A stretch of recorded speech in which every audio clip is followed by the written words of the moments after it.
Question है, कौन सा है? 10 नंबर क्वेश्चन है। त्रिभुज पी क्यू आर में कोण क्यू कितना है? समकोण है। P R plus Q are बराबर कितना है? 25 सेंटीमीटर है। फिर कह रहा है और पी क्यू बराबर 5 सेंटीमीटर, तो साइन पी कॉस पी और टेन पी का मान ज्ञात करना है। तो आपको सबसे पहले यहां पर क्या करना होगा, एक कोण त्रिभुज बनाना पड़ेगा, जिस त्रिभुज का नाम आप क्या रखोगे भाई? पी क्यू आर रखोगे। क्या रखोगे? P Q R. ये आपका P हो जाएगा, ये आपका Q हो जाएगा और ये आपका R हो जाएगा। ठीक है, इसमें आप क्लियर कट आप देख सकते हैं कोण Q क्या है? समकोण है। तो ये आपका समकोण हो जाएगा। क्या हो जाएगा जी?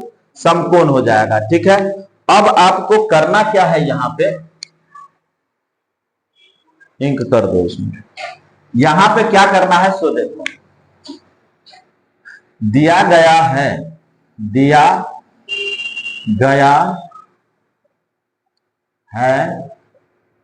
कि त्रिभुज पी क्यू आर में कोण Q बराबर कितना हो जाएगा जी? 90 डिग्री हो जाएगा। 90 डिग्री को ही हम क्या बोलते हैं? समकोण बोलते हैं। 90 डिग्री को हम क्या बोलते हैं? समकोण बोलते हैं। तो ये 90 डिग्री हो जाएगा। फिर यहां पर देखिए P R plus Q are बराबर कितना हो जाएगा? 25 सेंटीमीटर। ठीक है, और पी क्यू बराबर कितना हो जाएगा? पी क्यू बराबर कितना हो जाएगा? 5 सेंटीमीटर। ठीक है, अब आपको चेक करना है पी क्यू कौन है। पी क्यू तो आपका ये रहा 5 सेंटीमीटर। अब आपको क्यू आर का वैल्यू निकालना पड़ेगा। या तो क्यू आर का निकालो या फिर पी आर का निकालो। तो पी आर का जो वैल्यू निकालोगे तो यहां पर आप रख लो पी आर बराबर, ये क्यू आर को इधर करोगे तो क्या हो जाएगा? 25 माइनस क्यू आर हो जाएगा। हो जाएगा या नहीं हो जाएगा? तो ये आपका क्यू आर है, सो क्यू आर ही होगा। और ये आपका हो जाएगा 25 minus Q R. 25 minus Q R. बातें समझ में आ रही है? अब आपको करना क्या है, पाइथागोरस के प्रमेय से। किसके प्रमेय से भाई? पाइथागोरस के प्रमेय से। जैसे ही आप लिखोगे पाइथागोरस के प्रमेय से, तो आपको यहां पर लिखना पड़ेगा। क्या लिखना पड़ेगा गुरु? आपको यहां पर लिखना पड़ेगा, क्या लिखना पड़ेगा सो देखो, यहां पर लिखना पड़ेगा पी आर का whole square is equal to P Q का स्क्वायर प्लस क्यू आर का स्क्वायर। ठीक है, अब इसमें आपको क्या देखना है कि पी आर का वैल्यू आप कितना फाइंड किए हो? तो 25 minus Q R. P Q का वैल्यू आपका गिवन है कितना है जी? 5 सेंटीमीटर। और क्यू आर का वैल्यू क्यू आर ही रहने देना है, जो एक वेरिएबल है। अब पी आर के जगह पर आपको क्या करना है? 25 माइनस क्यू आर रखना है, इसका होल स्क्वायर। पी क्यू के जगह पर 5 रखना है, तो 5 का होल स्क्वायर प्लस ये आपका क्यू आर का होल स्क्वायर। ठीक है, अब यहां पर आप पाओगे a माइनस बी का होल स्क्वायर। क्या पाओगे? a माइनस बी का होल स्क्वायर। यहां पर ले लो a माइनस बी का होल स्क्वायर, तो a square minus 2ab plus B square होगा या नहीं होगा? a के जगह पे कौन है बेटा? यहां पर चेक करो, a के जगह पर आ रहा है 25 और b के जगह पर आ रहा है क्यू आर। तो आपको क्या करना है, यहां पर रखना है 25 का स्क्वायर माइनस 2a, a के जगह पर 25 और b के जगह पर क्यू आर और फिर प्लस बी स्क्वायर है। चेक कर लो यहां पे देखो क्या है? बी स्क्वायर है।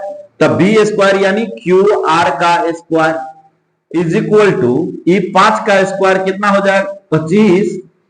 ये हो जाएगा तुम्हारा प्लस क्यू आर स्क्वायर। होगा या नहीं होगा? हो जाएगा। तो अब क्यू आर स्क्वायर से क्यू आर स्क्वायर कट जाएगा, बचेगा आपका ये। तो 25 को 25 से गुना करोगे तो कितना हो जाएगा? 625 हो जाएगा। फिर 25 दुना 50 क्यू आर हो जाएगा। अब जो बच रहा है वो हम डायरेक्ट लिख लेंगे 25। तो यहां पर लिखेंगे माइनस 50 क्यू आर। ठीक है, कितना लिखेंगे -50 QR। तो यहां पर क्या करोगे, ये प्लस 625 को हम किधर ले जाएंगे, 25 के तरफ ले जाएंगे। तो ये हो जाएगा 25 माइनस 625, 25 माइनस 625। अब ये हो जाएगा -50 QR बराबर 625 में से 25 घटाओगे तो माइनस कितना हो जाएगा, 600 हो जाएगा। माइनस को माइनस से कैंसिल, बचा क्या आपके पास, QR बचा। क्या बचा, QR बचा। तो अब जो बचेगा ये आपका QR बचेगा। QR बराबर ये 50 इधर आएगा तो क्या हो जाएगा, बटा में जाएगा। ये क्या हो जाएगा, बटा में जाएगा। तो आपका ये हो जाएगा 600 बटा 25, 600 बटा सॉरी 50, 600 बटा 50। तो आप यहां पर 0 0 कैंसिल, इसको जब काटोगे तो 12 पंचे 60। तो QR का मान हो गया 12 और PR बराबर आपने माना था 25 माइनस QR। तो अब आप देख लो 25 माइनस QR, तो QR के जगह पर 12, तब PR का मान कितना निकलेगा, 13। अब आपको क्या करना है, यहां पर ये PR के जगह पर कितना रखना है, 13 रखना है, और QR के जगह पर आपको 12 रखना है। अब आपको पता है साइन P का जो फॉर्मूला होता है वो क्या होता है, लंब बटा कर्ण होता है। क्या होता है, लंब बटा कर्ण होता है। तो आप चेक कर सकते हैं P के लिए लंब कौन बनेगा, इसका जो है सामने वाला भुजा बनेगा। तो सामने वाला भुजा 12 हो जाएगा, तो 12 ऊपर में लिख लो। और आपको पता है कर्ण कभी बदलता नहीं है। तो कर्ण कौन होता है, तो कर्ण जो है 90 डिग्री के सामने वाला भुजा होता है। तो 90 डिग्री के सामने वाला भुजा क्या है, 13 है। अब यहां पर लिखेंगे हम cos P। तो cos P यानी आधार बटा कर्ण, cos P बराबर क्या हो जाएगा, आधार बटा कर्ण। तो लंब यह है तो आधार कौन हो जाएगा, 5 हो जाएगा। तो ये हो जाएगा 5 बटा 13। अब अगला क्या लिखना है, 10P लिखना है। क्या लिखना है, 10P। तो यहां पर हो जाएगा 10P। 10P बराबर क्या होता है, लंब बटा आधार। लंब आपका 12 है, आधार आपका 5 है। तो ये हो जाएगा 12 बटा 5। कथन सत्य है या असत्य है, कारण सहित अपने उत्तर की पुष्टि कीजिए। ठीक है, यहां पर कह रहा है 10A का मान सदैव 1 से कम होता है। क्या लिखा है, 10A का मान सदैव 1 से कम होता है। हम सपोज कर लेते हैं भाई साहब, यहां पर हमने सपोज कर लिया कि ये क्या है, एक आइसोसेलेस ट्रायंगल है। क्या है भाई, एक आइसोसेलेस ट्रायंगल है। हमने मान लिया इसको A और यह भी हो गया A। आइसोसेलेस का मतलब होता है समद्विबाहु त्रिभुज। क्या होता है, समद्विबाहु त्रिभुज। समद्विबाहु त्रिभुज का मतलब हुआ कि जिस त्रिभुज की दो भुजाएं आपस में बराबर हो उसी को हम क्या कहते हैं, समद्विबाहु त्रिभुज कहते हैं। तो ई बाबू रे कितना हो गया, A और ये भी हो गया A। तो मतलब ये दोनों कोनों होगा बराबर, ये दोनों कोनों क्या हो जाएगा, बराबर। तो ई हो जाएगा 45 डिग्री, ये भी हो जाएगा 45 डिग्री। बातें समझ में आ रही है। अब ए तो मतलब ई हो जाएगा √2a। क्या हो जाएगा, √2a। 10A बराबर क्या होता है, जरा बताना हमको। 10A बराबर क्या होता है, लंब बटा आधार। लंब बटा आधार, तो इसके लिए लंब कौन हो जाएगा, ये हो जाएगा। आधार कौन हो जाएगा, ये हो जाएगा। तो A बटा A बराबर काट के कितना आएगा, 1। ई क्या कह रहा है, ई कह रहा है कि 10A का मान सदैव 1 से कम होता है। सदैव यानी हमेशा 1 से कम होगा। है एक तो आ गया, तो मतलब नहीं, ये क्या हो जाएगा, असत्य हो जाएगा। क्या हो जाएगा, असत्य हो जाएगा। बातें समझ में आई। दूसरी बात कह रहा है कोण A के किसी मान के लिए सेक A का मान क्या होता है, सेक A का मान। तो सेक A बराबर क्या होता है, कर्ण बटा आधार होता है। क्या होता है बेटा, कर्ण बटा आधार। क्या होता है, कर्ण बटा आधार। अब बताइए आधार से कभी भी कर्ण छोटा हो सकता है, नहीं हो सकता है।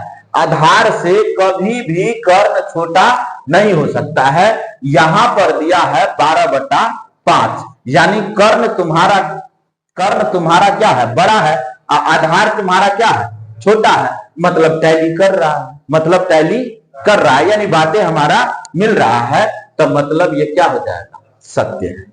अब बात यहां पर आ रहा है, कॉस ए, कोण ए के कॉसकेंट के लिए प्रयुक्त एक संक्षिप्त रूप है। तो कॉसकेंट जो होता है, कॉसकेंट जो होता है, कॉसकेंट जो है कॉस का संक्षिप्त रूप है। क्या है, कॉस का संक्षिप्त रूप है। इसीलिए यहां पर लिखा है कोण ए के लिए, सॉरी कॉस ए कोण ए के लिए कॉसकेंट के लिए प्रयुक्त एक संक्षिप्त रूप है। तो कॉसकेंट और एंगल ए रहेगा, तो इसको हम इतना बड़ा नहीं लिख करके क्या लिखते हैं, कॉस ए लिखते हैं। इसलिए यह क्या हो जाएगा, सत्य हो जाएगा। अब आ जा रहा है कॉट ए, कॉट और ए का गुणनफल होता है। तो कॉट हो गया, तो कॉट तो तुम्हारा ट्रिगोनोमेट्रिक फंक्शन है, त्रिकोणमितीय फलन है, या इसे त्रिकोणमितीय अनुपात कह सकते हैं। और ए तुम्हारा क्या है, कोण है। तो इन दोनों का गुणनफल नहीं होता है। अभी अभी हमने क्या पढ़ा, इस संक्षिप्त रूप इसका ये होता है। तो कॉटजेंट जो होता है उसका संक्षिप्त रूप कॉट ए होता है। इन दोनों के बीच में गुणनफल नहीं है, ये क्या है, संक्षिप्त रूप है। तो मतलब ये क्या होगा, गुणनफल बता रहा है, तो मतलब ये क्या है, गलत है। तो ये गलत हो जाएगा। अब यहां पर देखिए, किसी भी कोण थीटा के लिए साइन थीटा बराबर कितना, 4/3 है। तो साइन थीटा बराबर क्या होता है बताना हमको। साइन थीटा बराबर लंब बटा कर्ण होता है। और आप जानते हो त्रिभुज की सबसे बड़ी भुजा कौन होता है, कर्ण होता है। और यहां पर बता दिया कि भाई रे लंब बड़ा है और कर्ण क्या है, छोटा है। तो ये स्वाभाविक क्या कर रहा है, ना इंसाफी कर रहा है। क्या कर रहा है, ना इंसाफी कर रहा है। इसलिए ये बेटा क्या हो जाएगा, गलत हो जाएगा। तो इसमें तुम्हारा कौन सही हुआ, second number, third number, otherwise सारे के सारे क्या हुए, गलत हुए। ठीक है, बातें समझ में आ गई, कर लो, फोटो खींच लो, वीडियो बंद करो। थोड़ा एगो बच्चा को हम फोन नहीं